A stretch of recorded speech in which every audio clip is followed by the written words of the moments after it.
Grok. A rogue AI model. AI tool Grok in Musk's XAI brand new chatbot called to its many competitors. the newest AI chatbot. कुछ दिनों में Grok AI ने social media पर आग लगा दी है। Grok 3 is superior. Elon भाई साहब का जो ग्रॉक एआई लॉन्च हुआ है, जी हाँ, उसने दुनिया भर में तो तहलका मचाया ही है, लेकिन भारत में खास तौर से बड़ा ही हंगामा मचा हुआ है। जी हाँ, जितनी सच्चाई से और जितने बेहतरीन तरीके से एक आम बोलचाल की भाषा में वो रिप्लाई करता है, निश्चित रूप से वो भारतीयों की एक पहली पसंद बनता जा रहा है। इससे पहले ओपन एआई का चैट जीपीटी था, जेमिनी था गूगल का, और चाइना का जो डीप सीक था, उनके कंपैरेटिवली इसकी जो रिप्लाई की लैंग्वेज है वो काफ़ी इनफॉर्मल है। आपको ऐसा लगेगा कि जैसे आप अपने किसी पुराने खास दोस्त से अपनी निजी बातें कर रहे हैं। जहां पर ये जो चैट जीपीटी, जेमिनी और डीप सीक है, ये एक तरह की फॉर्मल लैंग्वेज का यूज़ करते हैं, फॉर्मल रिप्लाई करते हैं। वहीं पर हमारे भाई साहब का जो एआई मॉडल है, एआई लैंग्वेज मॉडल है ग्रॉक, वो बिल्कुल इनफॉर्मल तरीके से बातें करता है।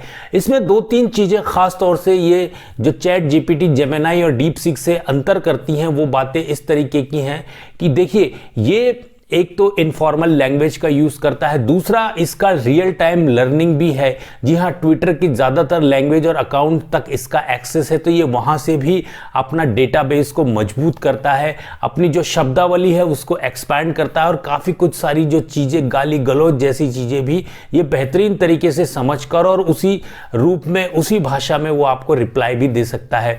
दूसरी चीज़ ये है कि अगर आप चैट जीपीटी से या फिर जेमिनी से अगर कोई पॉलिटिकल इवेंट के बारे में, पॉलिटिकल कंट्रोवर्सी या किसी पॉलिटिकल फिगर के बारे में अगर कुछ जानकारी चाहते हैं, या फिर कुछ एआई से आप उस तरह की पिक्चर बनाने की बात करते हैं, तो वो इस बारे में इनकार कर देते हैं।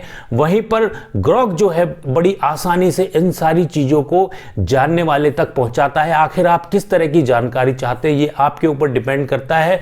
ये चाहे पॉलिटिकल कंट्रोवर्सी से रिलेटेड कोई बात हो अथवा उससे रिलेटेड कोई पिक्चर बनानी हो, तो इस मामले में ये बिल्कुल ही बेरहम है, और हर तरीके की सच्चाई जो इसके डेटाबेस से निकल कर आती है वो आपके सामने ये प्रस्तुत कर देगा। ये किसी भी तरीके से ये डिनाई नहीं करता है। तो यहां पर एक जो बड़ा अंतर इस बारे में देखा जा रहा है कि जहां पर जो चैट जीपीटी, जेमिनी और डीप सीक हैं वो फॉर्मल लैंग्वेज का यूज़ करते हैं, पॉलिटिकल कंट्रोवर्सी के पर बात नहीं करते हैं, वहीं ग्रॉक जो है इन सारी सीमाओं से परे है, और आप आखिर जो जानना चाहते हैं वो बड़ी ही आसानी से और काफ़ी तथ्यात्मक जानकारी के साथ वो सारी जानकारी वो आपको उपलब्ध करा देता है। तो ऐसी स्थिति में भारत में गोदी मीडिया और जो फर्जी खबर फैलाने वाले सोशल मीडिया पर जो लोग हैं वो इससे काफ़ी परेशान हैं, क्योंकि उनकी छोड़ी गई जो अफवाहें हैं, उनकी छोड़ी गई जो झूठी खबरें हैं, झूठे सोशल मीडिया के जो उनके रील्स हैं, उनका कहीं ना कहीं खंडन बड़ी आसानी से